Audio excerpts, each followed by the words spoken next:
বিরতির পর স্বাগত। আজ বিজেপির প্রতিষ্ঠা দিবস। গোটা দেশব্যাপী বিজেপির কর্মী সমর্থকরা এই দিনটি বিভিন্ন সামাজিক কাজকর্মের মধ্য দিয়ে উদযাপন করছে। ঠিক তেমনি রাজ্যেও তার ব্যতিক্রম হয়নি। রাজ্যেও ভারতীয় জনতা পার্টির 46তম প্রতিষ্ঠা দিবস উদযাপন করা হয় ত্রিপুরা প্রদেশ কার্যালয়ে, যেখানে উপস্থিত ছিলেন রাজ্যের মুখ্যমন্ত্রী ডক্টর মানিক সাহা, বিজেপি রাজ্য সভাপতি রাজীব ভট্টাচার্য সহ মন্ত্রী রতনলাল নাথ এবং বিজেপির অন্যান্য কার্যকর্তাগণ। এবং এই প্রতিষ্ঠা দিবসকে কেন্দ্র করে রাজ্যের মুখ্যমন্ত্রী প্রথমে কি বললেন, কি বার্তা রাখলেন বিজেপি কর্মী সমর্থকদের উদ্দেশ্যে শোনাচ্ছি। ইন্টারনেটের কথা আমরা জানি। ইন্টারনেট আমাদের যদি বোম্বাই এবং আমরা চেন্নাইয়ের কথা বলি, আমাদের তৃতীয় স্থানে হচ্ছে ত্রিপুরার ইন্টারনেট। তো সেই ইন্টারনেটকে ব্যবহার করে আমরা কিন্তু প্রযুক্তিগত দিক দিয়ে অনেক বেশি উন্নত মানের। এখন ত্রিপুরা আগে বলা হতো যে মানে কিছুই না, ত্রিপুরার কোনো স্থানেই নেই, সেই জায়গার মধ্যে এখন ফ্রন্ট রানার স্টেট হিসাবে ঘোষিত হয়েছে। আপনারা সবাই জানেন যে প্যারামিটার আছে, সেই নাম্বারে আমরা এখন ফ্রন্ট রানার স্টেট হিসাবে নর্থ ইস্টার্ন জোনের মধ্যে আমরা এসেছি। আপনারা কিছুদিন আগে নিশ্চয়ই দেখেছেন যে ডেভেলপমেন্টের যে বিষয়, যারা ইনভেস্টার্স আছে ত্রিপুরাতে আসতে চায় তাদের জন্য নর্থ ইস্টার্ন জোনের মধ্যে ত্রিপুরার মুখ্যমন্ত্রীকে কনভেনার করে ঘোষিত হয়েছে মাননীয় প্রধানমন্ত্রীজির নির্দেশে। তো সেটারও মিটিং কালকে থেকে আরম্ভ হবে, যাতে ইনভেস্টার্স সমস্ত নর্থ ইস্টার্ন রিজন নিয়ে কথা হবে।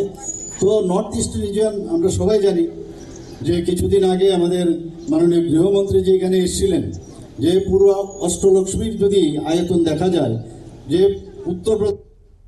আপনারা শুনলেন মুখ্যমন্ত্রীর বক্তব্য। অন্যদিকে বিজেপির রাজ্য সভাপতি রাজীব ভট্টাচার্য তিনি কি বলছেন শোনাচ্ছি। এটাকে পালন করার জন্য নির্দেশ দিয়েছে। আমরা প্রত্যেকের বাড়িতে, কার্যকর্তাদের বাড়িতে পতাকা উত্তোলন এবং আমরা বিভিন্ন আগামী 25 তারিখ অবধি আমরা বিভিন্ন সেবামূলক কর্মসূচির মাধ্যমে এই দিকটিকে আরো উজ্জ্বলময় এবং ভারতীয় জনতা পার্টির ইতিহাস ও বিকাশ সকলের মধ্যে পৌঁছে দেওয়ার জন্য আমরা বিভিন্ন কর্মসূচি আমরা হাতে নিয়েছি। তাই আজকেও আমরা সৌভাগ্যবান যে আজকে আমরা এই দলের কার্যকর্তা, ভারতীয় জনতা পার্টি কার্যকর্তাদের পার্টি।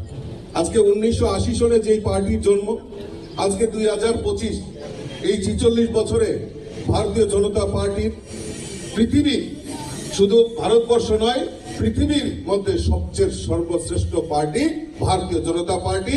আর এই ভারতীয় জনতা পার্টির কার্যকর্তা হিসাবে আমরা গর্ববোধ করি। আজকে সর্ববৃহৎ পার্টি এই কারণে, এবং আমরা বিভিন্ন জায়গায় কেন্দ্রের সরকার তৃতীয়বার, আমাদের দেশের যশস্বী প্রধানমন্ত্রী নরেন্দ্র মোদীজির নেতৃত্বে আমাদের তৃতীয়বার সরকার কেন্দ্রে পরিচালিত হচ্ছে। বিভিন্ন প্রদেশে ভারতীয় জনতা পার্টির সরকার নতুবা কোয়ালিশন সরকার, অ্যালায়েন্সের মাধ্যমে আমাদের সরকার পরিচালিত হচ্ছে। আর আমাদের সরকারের প্রাথমিকতা হলো ভারতের অখণ্ডতাকে রক্ষা করা। আমাদের ভারতবর্ষের গরিব মেহনতি মানুষ থেকে শুরু করে শ্রমজীবী মানুষ প্রত্যেকের জন্য সবকা সাথ সবকা বিকাশের মন্ত্র নিয়ে আমাদের ভারতীয় জনতা পার্টি কাজ করছে। তাই ভারতীয় জনতা পার্টির সংগঠন এবং সরকারের এই কাজকর্ম মানুষ পছন্দ করে নিয়েছে। আজকে আমরা ইতিহাস সৃষ্টি করেছি। আমাদের এই দিল্লির মতো প্রদেশ 27 বছর পর ভারতীয় জনতা পার্টি সরকার সেখানে প্রতিষ্ঠা লাভ করেছে।